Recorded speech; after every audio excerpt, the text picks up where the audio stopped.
Hello, everyone. Welcome to the Newsbrowse News broadcast.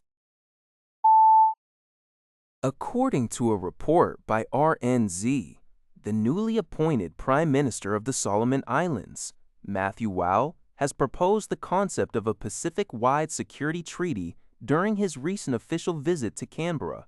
Wow, who currently chairs the Pacific Islands Forum, raised the proposal during discussions with Australian Prime Minister Anthony Albanese. Sources indicate that Wow expressed a strong preference for a Pacific-led security architecture, emphasizing that China should not play a major security role in the region.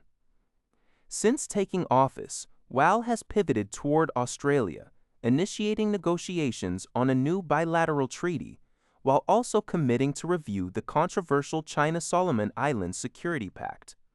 However, experts warn that establishing a region-wide agreement will be an uphill battle, requiring extensive consultations to secure consensus among diverse Pacific nations. While some analysts believe the proposal holds significant merit, they caution that premature endorsement by Australia or New Zealand could backfire without regional buy-in. Meanwhile, Australia's immediate focus remains on finalizing its bilateral treaty with the Solomon Islands, with several high-level Australian politicians expected to visit the country in the coming months.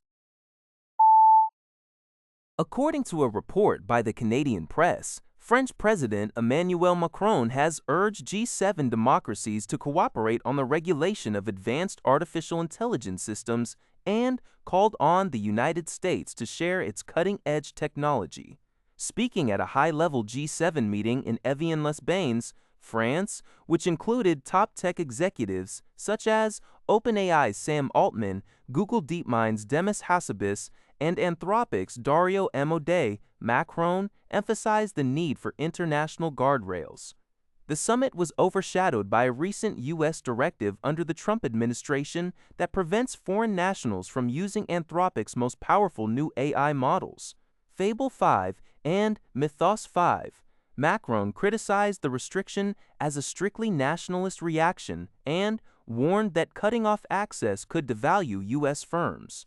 He stated that while democracies must prevent authoritarian regimes from accessing advanced systems, they should move forward together rather than isolating partners.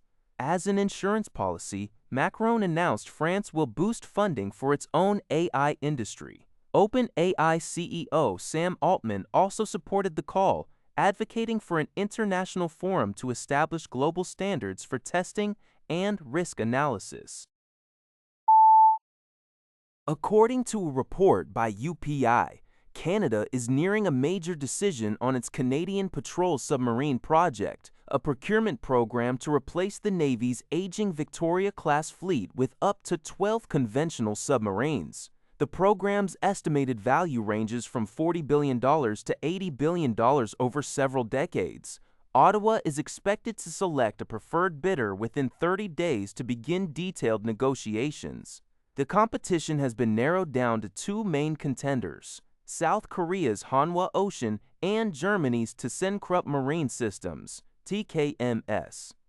In support of South Korea's bid, Canada's Secretary of State for Defense Procurement, Stephen Four, recently visited Hanwha's shipyard in Jeoje and boarded a South Korean Navy submarine. South Korea is offering its Dosan-Onch Changho-class submarine along with an extensive industrial cooperation package, including a proposed hydrogen freight corridor in Canada. Meanwhile, TKMS is offering its Type 212CD submarine, emphasizing NATO interoperability and existing European supply chains.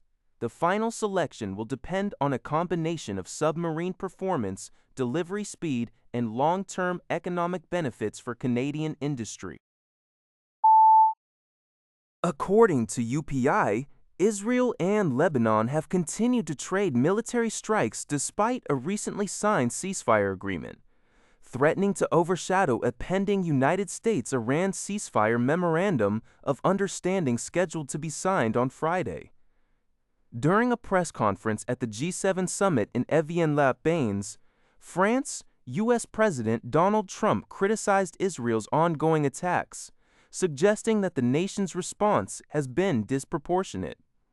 Trump stated that while Israel has the right to defend itself, it does not need to destroy entire buildings in Beirut over harmless drones. Meanwhile, Israeli Prime Minister Benjamin Netanyahu defended the military action, stating that troops would remain in Lebanon for as long as necessary. On the ground, Israeli forces launched airstrikes and shelled areas in the Nabatee district, while Hezbollah fired rockets and launched explosive drones that wounded several Israeli soldiers.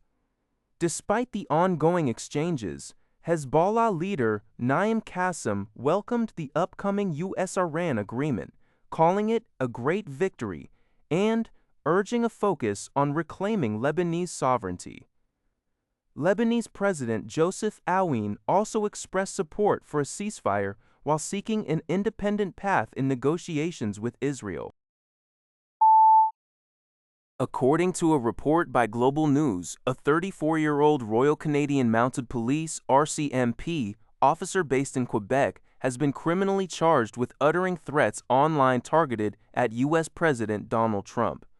The officer, identified as Evanson Dumerlis, allegedly posted a video to his personal Snapchat account containing threatening comments directed at the president. The incident reportedly occurred while Dumerlis was deployed to Alberta last year to assist with security operations for the G7 summit. The online video was discovered and reported by a fellow RCMP officer, prompting an immediate investigation.